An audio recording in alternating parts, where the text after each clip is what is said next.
Jadi Pak Aruf, nama saya tuh Haji Abdul Rojak, asli Betawi sini, makanya pakai J Pak. Panggilan saya Rojak, orang Jakarta. Saya pendidikannya itu di Pondok Pesantren Tebu Ireng 20 tahun, kemudian S2-nya di Malaysia. Sekarang saya jadi dosen di Staiza, Sekolah Tinggi Agama Islam Aziyadah Tanah 80 meter. Di samping itu tiap malam, kadang Sabtu dan Ahad, saya mengisi kajian-kajian di Telkomsel, di Trans 7, dan di masjid-masjid sekitar Kecamatan Cakung.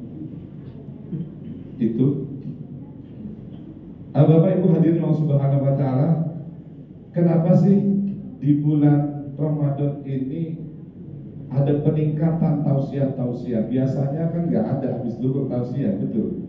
Di mana-mana, bukan di sini aja. Itu ada manfaatnya nggak sih? Jadi begini, iman manusia itu sama seperti tumbuh-tumbuhan. Tumbuh-tumbuhan itu perlu dijaga, perlu dirawat, dan perlu disiramin. Iman manusia pun begitu juga, perlu dijaga, perlu dirawat, dan perlu disiram. Tumbuh-tumbuhan kalau nggak disirami pasti layu, kering, mati. Iman juga sama seperti itu. Kalau tumbuh-tumbuhan disiram dengan air, kalau iman disiram dengan siraman rohani. Nah, mudah-mudahan ini siraman rohani dari saya nanti ini akan mempertebal iman kita, akan memperkuat iman kita, akan menyuburkan iman kita. Sebab kalau imannya udah cakep, udah subur, udah kuat, ini Ramadan ini kita ibadahnya maksimal, nggak malas-malesan. Sebab puasa itu Pak beda dengan ibadah-ibadah lainnya. Makanya Allah manggilnya ya ayyuhalladzina amanu, bukan ya ayyuhan nas, ya ayyuhal muslimun, bukan. Jadi yang dipanggil sama Allah adalah ya ayyuhalladzina amanu kutiba alaikumusyamu kama kutiba alal ladzina min qablikum la'allakum tattaqun. Wahai orang-orang yang beriman, diwajibkan atas kalian berpuasa. Kalau bukan orang beriman, puasa berat. Tapi bagi orang yang beriman, enteng. Nah, oleh karena itu mudah-mudahan iman kita semakin bertambah. Kita sudah dipanggil Allah sebagai orang yang beriman.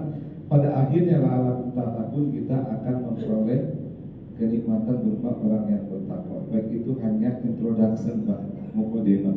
Baik, kita mulai kajian kita ini selama kurang lebih, mohon kesepakatannya ini 30 menit apa 45 menit atau 1 jam, atau terserah saya.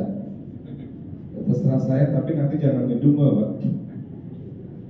Ya, kurang lebih lah, bisa kurang bisa lebih, setengah jam, bisa lebih bisa kurang. Baik, mari kita buka tausiah ini dengan berdoa pada Allah Subhanahu wa Ta'ala. Kenapa sih saya setiap ceramah harus dimulai dengan doa? Ini rahasia ya. Majelis taklim seperti ini, kata Nabi Pak, bukan kata saya. Ini Raudhatul Jannah, taman surga, bukan kata saya. Idza marartum biriyadil jannah fartaqu, apabila kamu lagi jalan lewat melihat taman surga, mampirlah, kata Nabi. Sahabat nanya, Mariyadul jannah ya Rasul, apa yang dimaksud taman surga ya Rasul? Hilakul zikri, majlis zikir atau majelis ilmi. Nah, ini kata Rasul merupakan taman surga. Kalau ini taman surga berarti ini semua penduduk surga. Penduduk surga ganteng-ganteng nggak Pak? Ini nggak hancur-hancur begini. Yang kedua kata Nabi juga, hadisnya ini surga. La yamutu qaumun yazkuruna wa ila faqatu malaikatu wa ghasyiyatu rahmah wa nazzalat alaihim sakinah. Sebuah majelis zikir, majelis ilmu itu dikepung oleh ribuan malaikat hadir di sini. Ngapain malaikat hadir di sini? Ada 2 kerjaan malaikat di tempat ini. Yang pertama, selama kita masih duduk dan majelis taklim ini belum ditutup, malaikat enggak henti-hentinya memintakan ampun kepada Allah atas dosa-dosa kita. Jadi semakin lama kita ngaji, semakin lama malaikat memintakan ampun kepada Allah. Ya, kira-kira 3-4 jam gitulah cukup kalau ngaji. Saya muntah-muntah banyak. Yang kedua, malaikat apa kerjanya? Kerjanya mengamini di setiap doa kita. Ini hari biasa Pak, bukan hari Ramadan. Hari biasa itu kerjaan malaikat, mengamini di setiap doa kita. Kalau malaikat yang amini, kira-kira makbul apa enggak? Mustajab apa enggak? Pasti mustajab kalau malaikat yang mengamini. Plus lagi sekarang bulan Ramadan yang semua doa-doa dikabul oleh Allah Subhanahu wa taala. Sangat sayang sekali kalau kita manfaatkan untuk berdoa. Mari kita buka dengan baca Al-Fatihah, kita meminta pada Allah Subhanahu wa taala semoga semua yang hadir di sini pertama umurnya panjang dalam taat pada Allah Subhanahu wa taala. Yang kedua, kita minta mudah-mudahan kita diberikan rezeki yang banyak, yang halal, yang berkah, yang melimpah, yang luber, yang ampar-amparan. Mudah-mudahan semua yang hadir di sini Allah berikan rumah tangganya sakinah, mawaddah, warahmah, adem, ayam, tentram, jinawi. Mudah-mudahan semua yang hadir di sini Allah jauhkan mara bahaya, bencana, musibah dan malapetaka. Mudah-mudahan semua yang hadir di sini Allah jadikan anak cucunya soleh-solehah, manfaat ilmunya fi dunia wal akhirat. Semua yang hadir di sini nanti Allah akan akhiri hidupnya dengan akhir yang baik, yaitu husnul khotimah. Amin amin ya rabbal alamin. Al-Fatihah. A'udzubillahi minasyaitonir rajim. Bismillahirrahmanirrahim. Alhamdulillahirabbil alamin arrahmanir rahim maliki yaumiddin. Iyyaka na'budu wa iyyaka nasta'in ihdinas siratal mustaqim siratal ladzina an'amta 'alaihim ghairil maghdubi 'alaihim waladdallin. Amin. Terima kasih. Ramadan ada banyak rahasia yang harus kita bongkar. Pada kesempatan siang hari ini saya akan membongkar tentang Ramadan yang selama ini barangkali kita tidak tahu. Tapi ini rahasia Pak, jangan ngomong siapa-siapa. Sebab ini rahasia, membongkar rahasia Ramadan. Di dalam diri manusia itu Allah anugerahkan ke dalam diri manusia itu ada dua unsur penting. Yang pertama akal, yang kedua nafsu. Di dalam diri manusia ada akal, ada nafsu. Akal yang selalu mengajak manusia untuk berbuat baik, yang mendorong manusia untuk melakukan kebaikan, sholat, ibadah, nolong orang, sedekah dan lain sebagainya dan lain sebagainya. Semua hal-hal yang positif itu adalah dorongan akal. Yang kedua nafsu. Nafsu itu adalah yang selalu mengajak kita untuk berbuat jahat, berbuat maksiat, berbuat dosa, ngomongin orang, ghibah, marah, ngamuk dan lain sebagainya. Semua hal-hal yang negatif itu adalah dorongan nafsu. Lah antara akal dan nafsu setiap hari bertempur di dalam diri kita itu. Kadang akal menang, kadang akal kalah.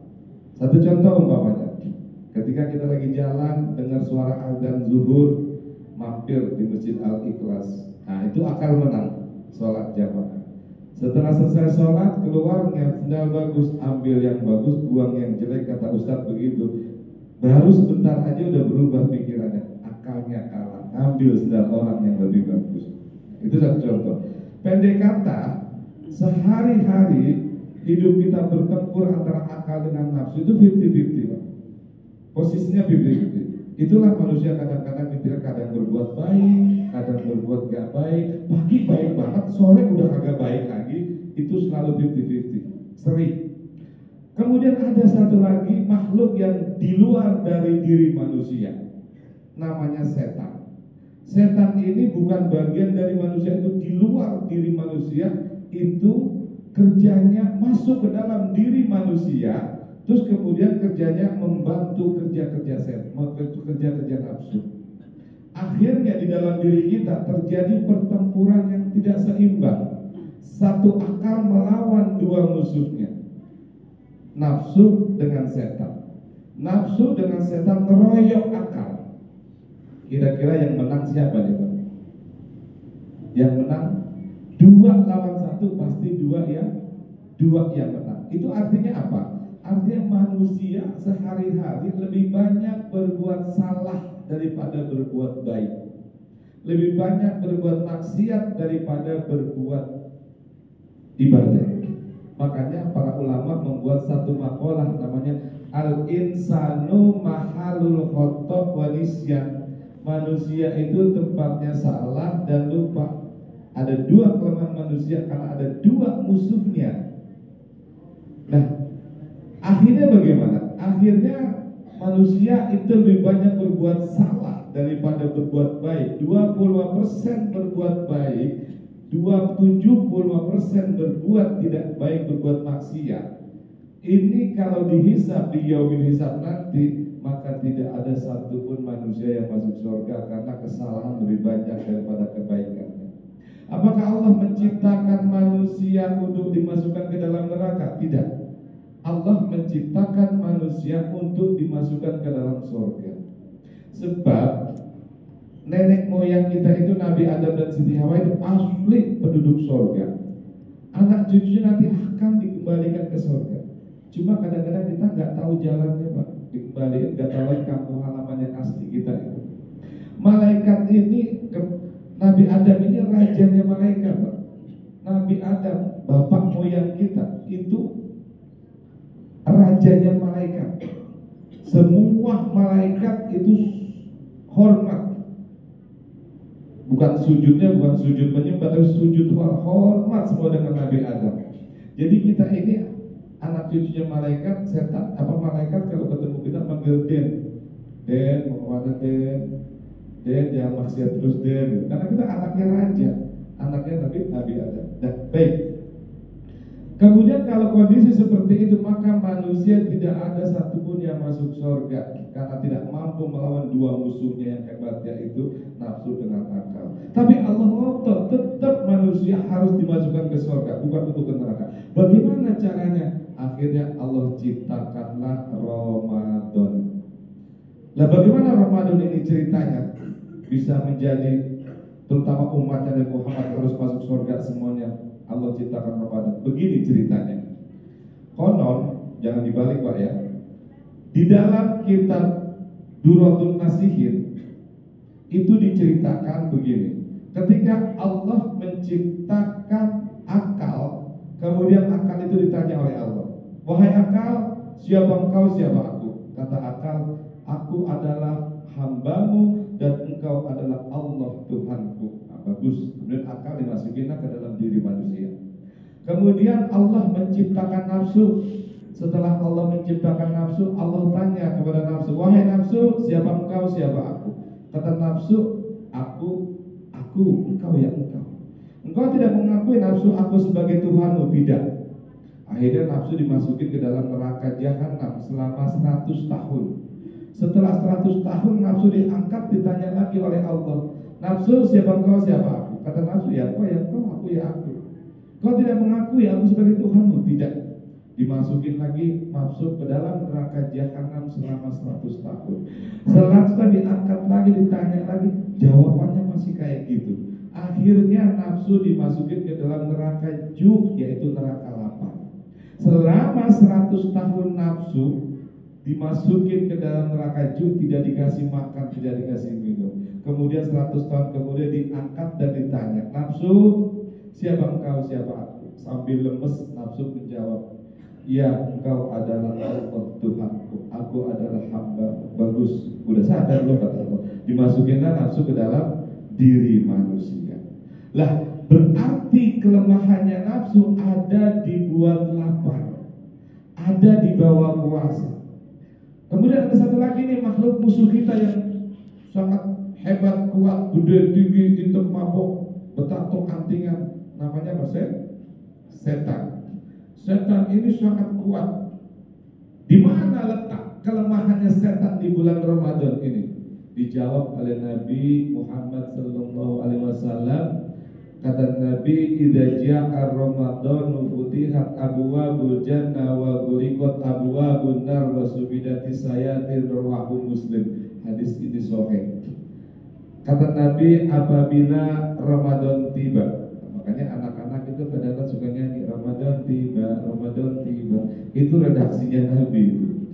Apabila ketika Ramadan tiba, pintu-pintu surga ditutup, pintu-pintu surga dibuka, pintu-pintu neraka ditutup, wasubidatis sayatin, dan setan-setan dibelenggu. Oh, berarti di bulan Ramadan setan-setan ini dibelenggu. Walaupun dia kuat, gede, tinggi, hitam, tapi tangan dan kakinya dirantai, maka sama aja dia tidak berdaya. Nah, akhirnya Di bulan Ramadan ini, yang tadi musuh dua kita di bulan Ramadan kita selalu kalah di dalam bertempur oleh nafsu dengan setan, sekarang di bulan Ramadan dua musuh kita ini sudah tidak berdaya. Nafsu sudah lemah, letoy, lunglai. Kemudian setan kuat tapi tidak berdaya karena dibelenggu tangan dan kakinya. Ini kalau saya analogikan begini Pak, biar lebih gampang pemahaman kita. Kalau saya analogikan, anggaplah Ramadan ini sebuah ring tinju, ya. Ramadan ini sebuah ring tinju, kemudian kita naik ke atas ring tinju Ramadan melawan dua musuh kita, yaitu nafsu dengan setan. Nafsunya udah sempoyongan, gak perlu kita pukul, kita jorogin aja udah nyungsep. Satunya lagi yang masih kuat, kudu tinggi, kuat hitam, tapi tangan dan kakinya dirantai. Terus kita main tinju, itu kira-kira kita menang gak Pak? Udah pasti kita menang lawan dua musuh kita, karena dua-duanya sudah tidak berdaya. Nah inilah yang diharapkan oleh Allah, disetting sedemikian rupa oleh Allah agar kita menjadi pemenang di dalam 30 hari di pentas Ramadan. Udah dibantuin sama Allah, udah disetting keadaan sedemikian rupa agar kita menjadi pemenang di dalam pentas Ramadan selama 30 hari. Ya, pertanyaannya, kenapa kok Allah menyeting sedemikian rupa agar umatnya Nabi Muhammad bisa beribadah secara maksimal? Karena Allah sudah memberikan fasilitas Ramadan luar biasa Pak. Contoh gini Pak, umpamanya kita nih yang punya tamu, kita tuan rumah, kita sediain itu Pak semua menunya menu istimewa, menu luar biasa, menu yang sangat mewahnya luar biasa itu menu. Kemudian tamu datang males-malesan makannya, ogah-ogahan makannya. Kira-kira gimana? Yang tuan rumah kira-kira kecewa apa enggak? Kata tuan rumah, ntar gue kasih obat nafsu makan biar pada habis makan semuanya ini. Allah Pak di bulan Ramadan menyediakan menu buat kita yang sangat hebat dan dahsyat. Menu-menu itu khusus untuk umatnya Nabi Muhammad. Menu-menu yang tidak pernah ada di dalam luar Ramadan. Menu yang sangat dahsyat, dan kita disuruh menikmati secara maksimal menu-menu itu. Apa saja sih menu-menu yang hebat dan dahsyat itu?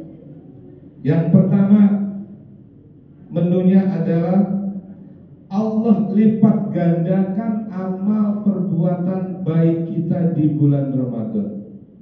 Kalau di luar Ramadan Pak, satu perbuatan baik dibalas 10 oleh Allah. Man ja'a bil hasanati falahu asyru amsalihha. Barang siapa yang melakukan satu kebaikan dibalas oleh Allah 10 kebaikan di luar Ramadan. Kalau di dalam Ramadan Allah balas berapa? 10 apa 20? 100 apa 200? Yang dibalas oleh Allah 1000 kali. Ini luar biasa Pak. 1000 kali, satu kali perbuatan kita Allah balas 1000 kali. 1000 ini Pak, kalau ukuran orang Arab di Indonesia juga sama. Hitungan terbesar itu 1000 Pak, bukan sejuta. 1000 itu hitungan terbesar, maksimal mentok udah. 1000 bulan, malam 1000, negeri 1000 malam. Ada minyak wangi namanya 1000 bunga. Kalau kita ngucapin sama orang, saya ucapkan ribuan terima kasih. Jangan saya ucapkan jutaan terima kasih, salah itu. Ya. Ribuan terima kasih, benar, bukan juta terima kasih. 1000 kali Allah balas. Itu yang pertama. Kemudian yang kedua apa? Yang kedua, Allah berikan fasilitas yang kedua yang tidak kalah dahsyatnya adalah Allah ampunkan dosa kita. Sebanyak apapun dosa kita yang kita lakukan, Allah ampunkan, habis Allah ampunkan. Ini pun hadisnya hadis sahih dan kita sudah hafal semuanya. Man shoma Ramadan imanan wa ihtisaban ghufira lahu ma taqaddama. Barang siapa yang berpuasa di bulan Ramadan dengan penuh keimanan dan mengharapkan pahala dari Allah, ghufira lahu ma taqaddama, Allah akan ampunkan dosa-dosa yang sudah lalu.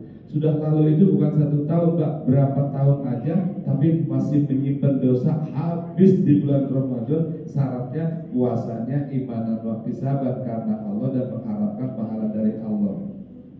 Kemudian ada lagi, tambah lagi, habis Ramadan malamnya kita sholat tarawih.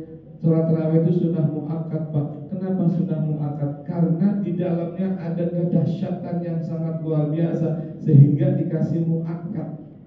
Apa? Di dalam sholat tarawih juga kata Nabi, man qoma Ramadan imanan wa ihtisaban ghufira lahu ma taqaddama. Barang siapa yang sholat malam itu sholat tarawih dengan penuh keimanan dan mengharapkan pahala dari Allah, maka Allah ampunkan dosa yang sudah lalu. Ini artinya standarnya sederhana aja, Pak. Kalau kita puasa dan tarawih aja 2, habis dosa kita kinclong, Pak.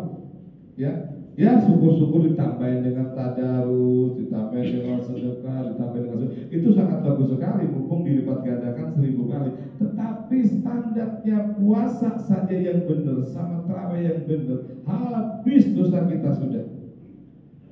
Nanti baru kita lakukan kebaikan-kebaikan yang dilipat gandakan sampai 1000 kali oleh Allah Subhanahu wa Ta'ala. Yang ketiga, apa kehebatan fasilitas Allah di bulan Ramadan ini? Yang ketiga adalah Lailatul Qadar. Lailatul Qadar ini hanya diberikan untuk umatnya Muhammad, bukan umat-umat yang lainnya. Kenapa kalau umatnya Nabi Muhammad diberikan Lailatul Qadar, yang lain enggak? Begini ceritanya, Pak. Ada 2 alasan. Alasan yang pertama, karena umatnya Nabi Muhammad kan umurnya pendek-pendek, betul. Umat-umat sebelumnya umurnya panjang-panjang. Satu contoh, Nabi Nuh aja umatnya 950 tahun, Nabi Idris 840 tahun. Yang terakhir usianya Nabi Ibrahim itu 175 tahun umatnya. Cuma umatnya Nabi Muhammad aja umurnya pendek. Berapa sih umatnya Nabi Muhammad umurnya? Kata Nabi, ikmaru ummati baina sittin wa sab'ina. Umur umatku kata Nabi 60 sampai 70. Ada yang lebih tetapi sedikit.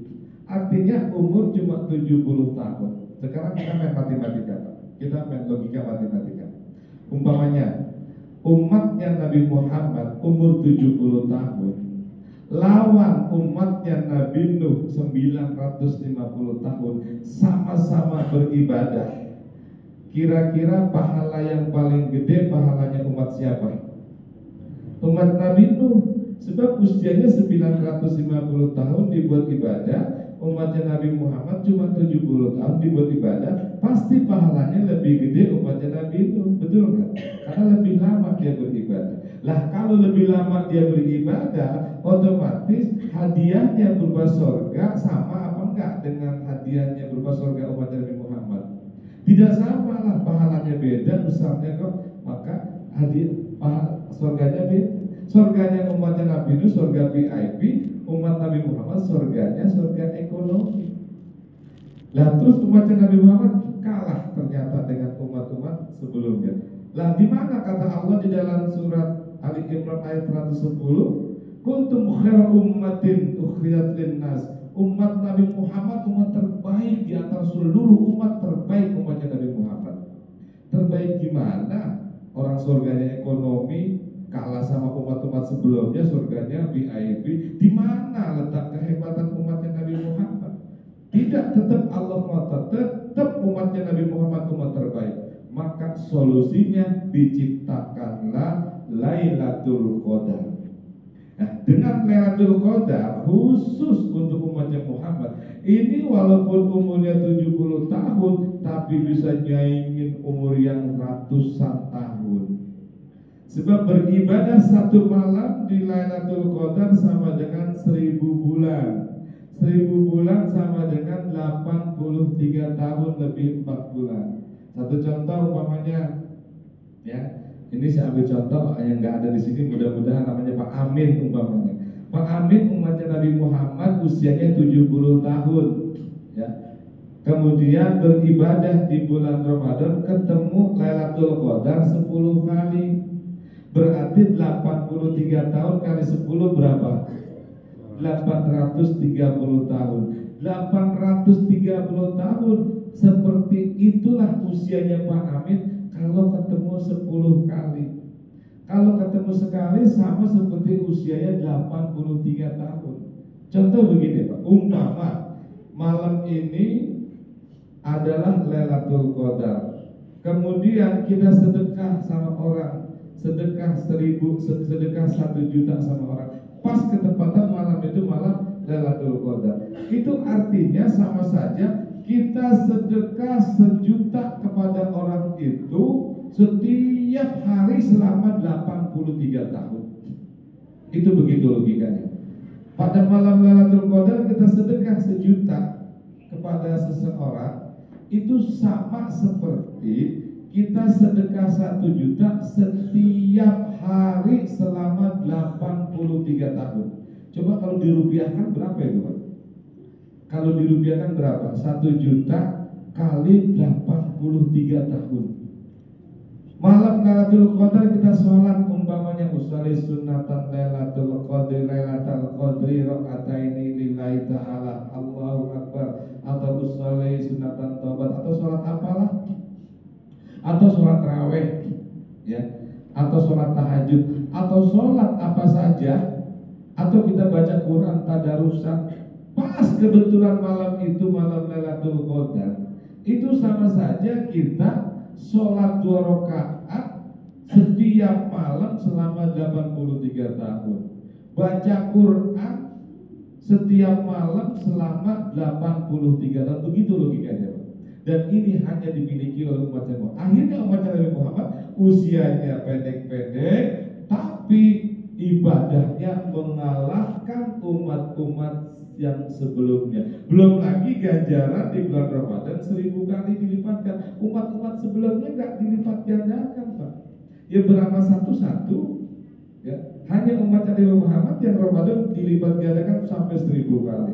Akhirnya umat Nabi Muhammad menjadi umat terbaik. Nah inilah maksud Allah seperti ini. Kenapa Allah harus melemahkan nafsu? Kenapa Allah harus melemahkan setan? Tujuannya adalah agar di bulan Ramadan ini kita enak melakukan ibadah, enteng, tidak ada halangan, tidak ada gangguan, sehingga fasilitas dari Allah di bulan Ramadan yang sangat luar biasa itu semua kita bisa raih dengan maksimal. Semua bisa kita lakukan. Gak ada lagi alasan aduh males ini gangguan setan, godaan hawa nafsu. Udah gak ada lagi alasan kayak gitu. Ustaz, tetangga saya itu puasa-puasa maksiat terus, itu godaan setan apa hawa nafsu Ustaz? Itu tuman namanya. Udah kebiasaan. Orang kalau udah tuman itu udah kebiasaan melakukan perbuatan jelek, enteng aja udah. Bukan, jangan setan marah loh Pak kalau disalahin. Gua mulu disalahin padahal gua lagi orang puasa. Dia udah tuman begitu, gue yang disalahin dibilang kata setan. Hati-hati Pak, malah setan marah nanti itu. Ya setan udah lagi istirahat ini Pak, lagi cuti dulu 1 bulan. Nah, jadi tujuannya Allah mengkondisikan seperti ini agar kita bisa berbuat maksimal di bulan Ramadan ini beribadah. Satu contoh saya akan buktikan Pak. Kalau masih ada yang ragu-ragu, apa iya Ustaz ngomong ini, apa iya Ustaz ngomong ini, kita buktikan secara kasat mata di sekeliling kita Pak. Ketika memasuki bulan Ramadan, musola masjid di mana-mana ramai enggak? Ramai. Tadarusan ramai enggak? Ramai. Orang bangunin jam 3 pada bangun enggak? Bangun. Suasana aura Ramadan malamnya terasa nikmat enggak Pak? Suasana Ramadan beda enggak dengan suasana di luar Ramadan? Beda sekali. Kayak kondusif sekali untuk kita melakukan kebaikan, untuk kita melakukan ibadah. Kayaknya enteng, enak, betul Pak? Auranya sudah beda. Hari-hari Ramadan malam auranya beda. Itu menunjukkan bahwa nafsu dan setan sudah terbelenggu, sudah gak keribet-keribetin kita lagi. Tapi Bapak buktikan setelah Ramadan, setelah Idul Fitri, Coba Bapak undang seluruh jamaah, para jamaah nanti habis sholat isya kita pada ngumpul ya, kita pada sholat sunnah. Pada datang apa kagak kira-kira? Buru-buru ada yang datang kok. Nanti kita pada tadarusan ya, habis sholat isya, ada yang pada datang nggak? Kagak ada yang datang. Jam 3 ada teriak-teriak, woi bangun bangun bangun sahur apa namanya puasa Senin Kamis, ada yang pada bangun nggak? Paling pada marah-marah, jam 3 malam teriak-teriak speaker ganggu orang tidur. Sekarang ada nggak Pak orang yang teriak begitu di bulan Ramadan? Ada nggak? Wah jam 3 jangan teriak-teriak orang lagi tidur. Ada nggak yang begitu Pak? Nggak ada. Suasananya enak. Kita loh untuk melakukan ibadah itu enteng. Kita untuk melakukan sedekah itu enteng, gampang sekali kita mau buat sedekah. Itu satu bukti Pak. Terus alasan kedua Allah setting begini adalah Allah ingin kita disuruh oleh Allah untuk memulai perbuatan baik di bulan Ramadan ini secara rutin, kontinu, terus menerus selama 30 hari, dan nanti akan membuat satu kebiasaan, satu karakter, satu tradisi yang nanti setelah Ramadan tinggal kita nerusin aja. Kenapa Allah nyuruhnya kita berbuat baik di bulan Ramadan? Kata Allah, di bulan Ramadan ayo mulai perbuatan baik. Karena apa? Kalau di luar Ramadan mulainya susah Pak ya, di luar Ramadan itu mulainya susah. Karena apa? Karena nafsu dan setan itu masih kuat. Kita nggak mungkin kita melakukan di luar Ramadan. Tapi di dalam Ramadan ini mumpung setan dan nafsu tidak berdaya, ayo kita disuruh memulai sesuatu yang baik ya, beribadah yang maksimal selama 30 hari rutin, istiqomah terus, paginya duha, malamnya tahajud ya, kebaikan-kebaikan lain kita lakukan, sholat jamaahnya rutin terus sampai 30 hari, lama-lama akan membentuk sebuah kebiasaan, sebuah tradisi yang kalau setelah Ramadan tinggal nerusin aja. Biasanya kan mulai lebih sulit Pak ya daripada nerusin ya. Makanya mulainya di bulan Ramadan sengaja disetting sama Allah, nafsu dan setan dilemahkan biar kita mulainya lebih gampang, nerusinnya nanti lebih gampang lagi. Itu alasan kenapa Allah Subhanahu wa taala mengkondisikan seperti ini, dan ini hanya satu-satunya untuk umat Nabi Muhammad. Itu alasan pertama Lailatul Qadar Allah ciptakan. Alasan kedua ini ketika Nabi Muhammad SAW sedang duduk-duduk didatangi oleh malaikat Jibril. Malaikat Jibril itu cerita Pak. Cerita begini ceritanya, Nabi Muhammad, aku diutus oleh Allah untuk membawa cerita. Dulu zaman Bani Israel ada seseorang wali Allah, Nabi ya, ada Nabi Allah itu namanya Sam'un ya. Sam'un ini kalau di Indonesia, kalau di luar Arab namanya Samson ya. Ini sebutan Samson, nama asli itu Sam'un, itu seorang nabi. Dulu ada Bani Israel bernama Sam'un. Sam'un ini setiap hari kerjanya itu bertempur, amal perang melawan orang kafir. Tapi Sam'un sendiri-dirian melawan orang kafir senegara, dan Sam'un tidak pernah kalah, selalu menang.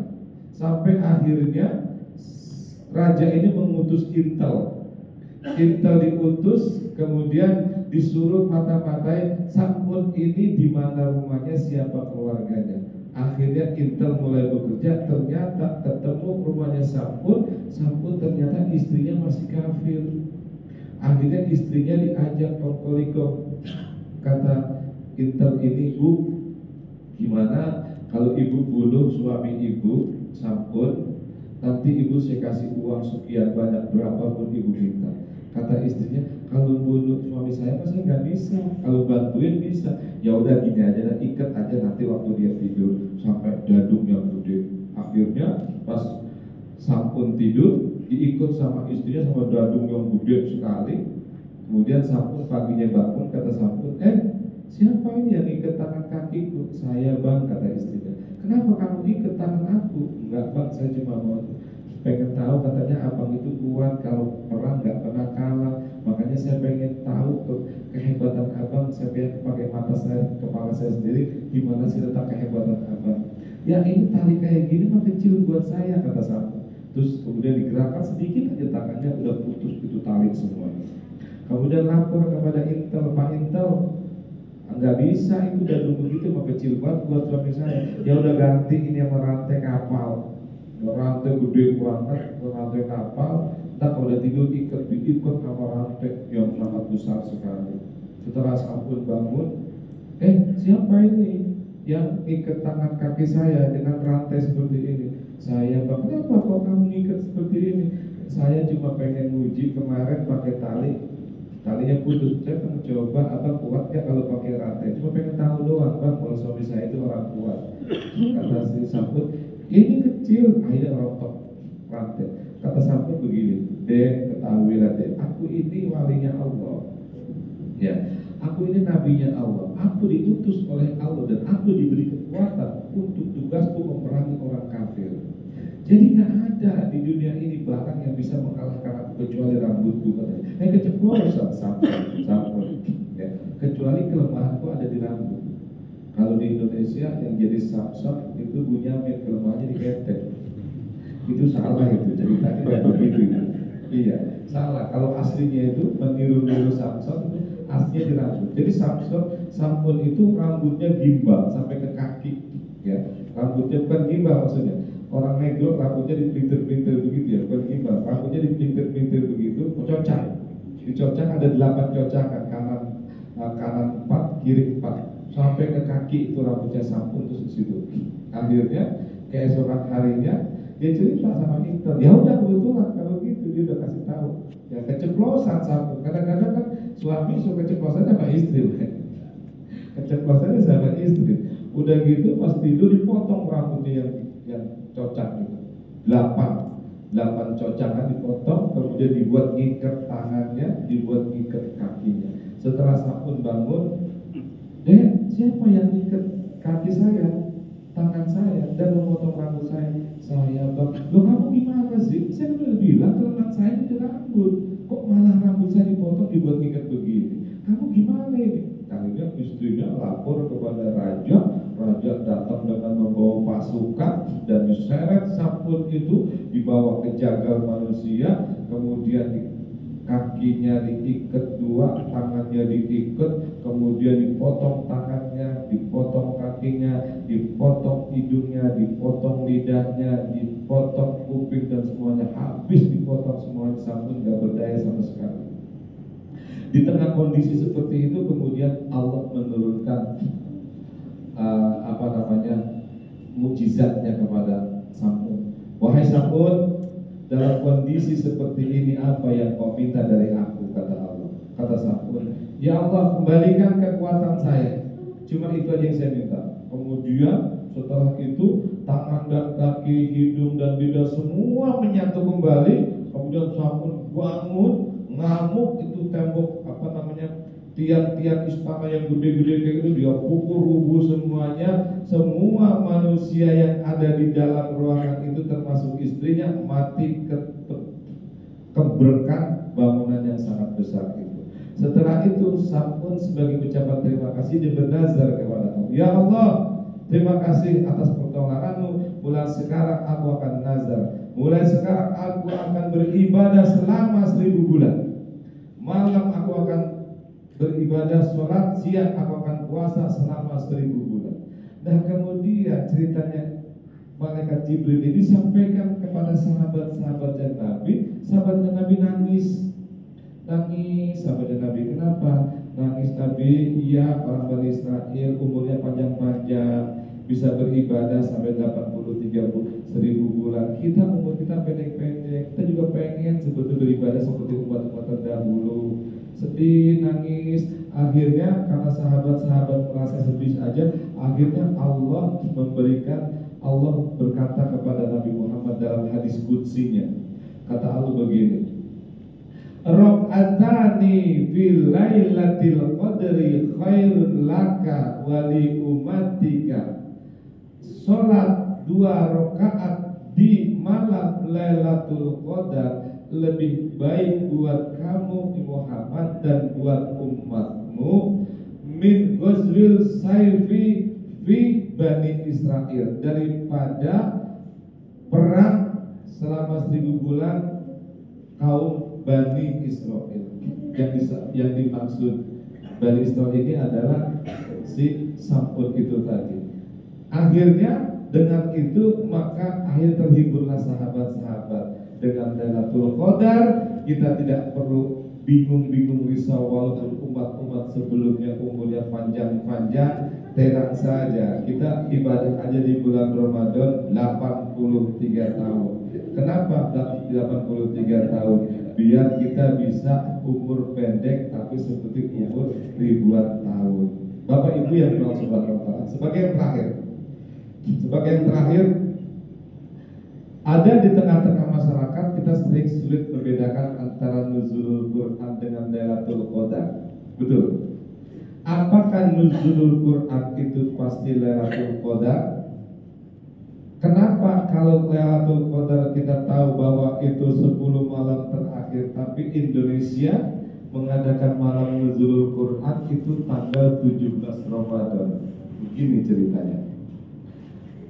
Quran itu turun dengan dua cara.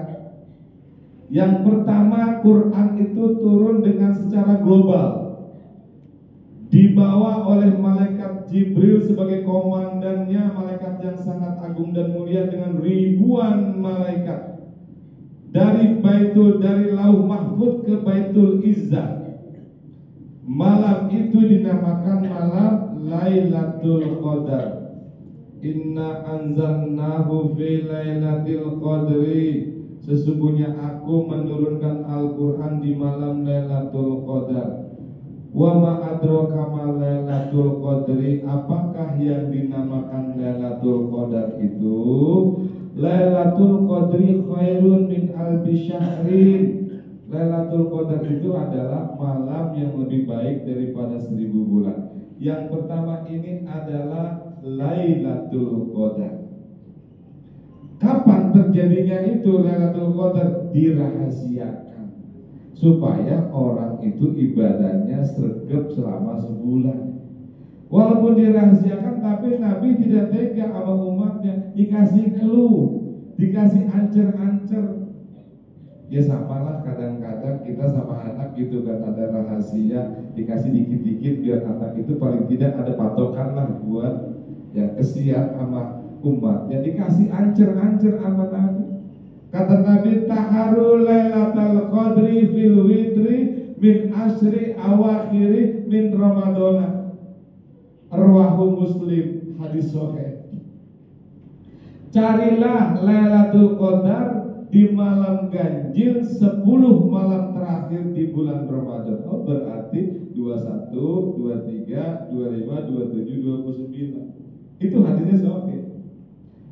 Nah, kemudian yang kedua, Al-Quran diturunkan secara berangsur-angsur dari Baitul Izzah ke bumi, disampaikan kepada Nabi berangsur-angsur oleh malaikat Jibril.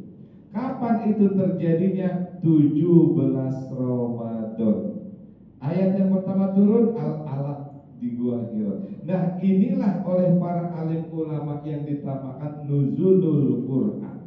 Kemudian Indonesia menjadikan malam nuzulul Quran 17 Ramadan. Ini alasan kita. Terus kemudian kita di mana-mana merayakan nuzulul Quran. Di sini kemarin Pak Haji merayakan nuzulul Quran. Enggak? Belum. Anggap saja ini nuzulul Quran ya. Ya, ini nuzulul Quran. Ya, nggak apa-apa. Ini kita merayakan, kita merayakan nuzulul Quran. Nah, makanya nih saya tambahin sedikit ini Pak ya, materi tentang nuzulul Quran ya. Karena kemarin nggak ada nuzulul Quran, saya tambahin sedikit materi. Mohon izin ya, saya tambahin dalam 10 menitan kan tentang nuzulul Quran biar kita paham apa itu nuzulul Quran. Ketika kita merayakan nuzulul Quran, apa maksud dan tujuan kita? Kita merayakan nuzulul Quran, maksud dan tujuan kita adalah agar kita mendapatkan kemuliaan dari Al-Quran. Karena apapun, siapapun yang berinteraksi dengan Al-Quran, maka dia akan mendapatkan kemuliaan yang luar biasa. Saya ulangi Pak. apapun, siapapun yang berinteraksi dengan Al-Quran, maka dia akan mendapatkan kemuliaan yang luar biasa. Saya contohkan Pak. Satu contohnya, Malaikat Jibril yang membawa Al-Quran. Malaikat Jibril jadi malaikat yang paling agung, yang sangat mulia. Malaikat Jibril, tidak ada malaikat yang lebih mulia daripada malaikat Jibril. Yang pertama. Yang kedua, Nabi Muhammad menerima Al-Quran. Nabi Muhammad menjadi khairul anbiya, khairul mursalin, nabi terbaik, utusan terbaik. Nabi paling baik adalah Nabi Muhammad. Tidak ada yang lebih baik daripada Nabi Muhammad. Karena apa? Nabi Muhammad menerima Al-Quran. Yang kedua, bulan suci Ramadan, bulan yang sangat mulia, bulan yang sangat agung, bulan yang penuh keberkahan, bulan yang semua orang mencintainya karena terdapat banyak sekali fadilah-fadilah di bulan Ramadan. Kenapa bulan Ramadan jadi bulan begitu istimewa? Karena Ramadan itu tempat waktu diturunkannya Al-Quran. Syahrul Ramadan alladzi unzila fihil Qur'an. Bulan Ramadan diturunkannya Al-Quran. Ramadan jadi ikut mulia luar biasa. Yang keempat, malam apa Al-Quran diturunkan? Malam Lailatul Qadar. Lailatul Qadar menjadi malam yang sangat mulia luar biasa. Malam yang sangat penuh keistimewaan. Bahkan perbandingannya satu malam di Lailatul Qadar sama dengan 1000 bulan. Bukan perbandingannya 3 Pak. Kadang-kadang kita bandingin 3 kan.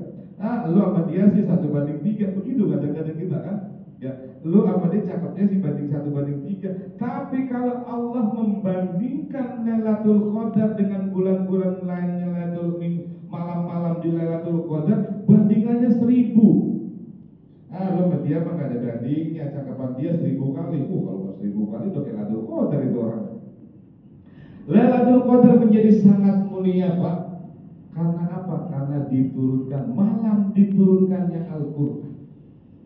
Kemudian yang kelima, Makkah dan Madinah adalah tempat turunnya Al-Quran. Maka Mekah dan Madinah menjadi negara yang haramain, 2 negara yang paling mulia, negara yang paling hebat. Tidak ada seperti negara Mekah dan Madinah. Berapa juta orang setiap hari, bulan, tahun didatangin semua orang. Haramain, sampai disebut haramain. Haramain itu 2 kota yang mulia. Karena apa? Menjadi mulia karena dia diturunkan Al-Quran di 2 kota itu. Kemudian yang terakhir, yang keenam. Yang keenam, umatnya manusia, umatnya Muhammad menjadi umat terbaik. Kuntum khair ummatin, kata Allah dalam surat Ali Imran ayat 110. Umatnya Nabi Muhammad umat terbaik di antara semua umat-umat. Karena apa? Umatnya Nabi Muhammad menerima Al-Quran. Hebat gak Al-Quran Pak? Jadi semakin kita tingkatkan interaksi kita dengan Al-Quran, semakin Allah ingin memuliakan kita lebih banyak lagi. Semakin kita sering berinteraksi dengan Al-Quran, semakin terus kemuliaan yang Allah berikan kepada kita. Ada testimoni Pak. Testimoni tahun berapa saya lupa itu. Ada namanya Gifari Akbar, anak yatim piatu dari Garut merantau ke Bandung jadi pemulung. Anak muda jadi pemulung karena rajin baca Quran. Pas lagi gerimis-gerimis dia istirahat berteduh, iseng gak ada kerjaan, bukan mainan handphone, dibuka Al-Quran, dibaca Quran. Lah tiba-tiba ada yang memviralkan, pemulung lagi baca Quran, kan ada aneh ya, kan gak umum ya, makanya diviralkan. Kata orang yang memviralkan, ini pemulung baca Quran. Nah ini baru tahu, gue viralkan nih. Kemudian viral sampai ke telinganya almarhum Syekh Jaber. Akhirnya ditelepon sama Syekh Jaber, diangkat anak, dikuliahkan, dipergiin umroh. Coba bayangkan, mulia gak ini anak jadinya? gara-gara Al-Quran. Satu contoh lagi, anak cacat buta, ada orang buta nggak bisa jalan, terus kira-kira ada orang yang peduli nggak? Nggak ada orang peduli, orang cacat, buta, nggak bisa jalan, umpamanya banyak di mana-mana, dan kita nggak peduli dengan begitu karena terlalu banyak. Ya. Tetapi ketika orang buta itu, cacat itu nggak bisa jalan, hafal Quran, menjadi luar biasa nggak? Ketika dibawa ke TV, semua yang nonton nangis itu, Pak. Betul. Biasa Ramadan suka ada tampilan orang-orang cacat hafal Al-Quran, kita dengerin ceritanya nangis itu. Menjadi mulia karena apa? Karena dia menghafal Quran. Kadang-kadang nggak perlu hafal, cuma suaranya enak, baca Quran aja, orang udah luar biasa mengagungkan orang itu. Jadi intinya kita semakin kita berinteraksi dengan Al-Quran, kalau kita ingin mulia di hadapan Allah, banyak-banyak berinteraksi dengan Al-Quran. Dengan cara apa?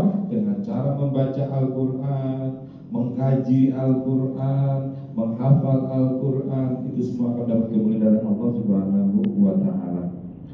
Barangkali ini Ramadan mulut saya udah rada berbusa-busa dikit, udah lebih 30 menit kali Pak ya.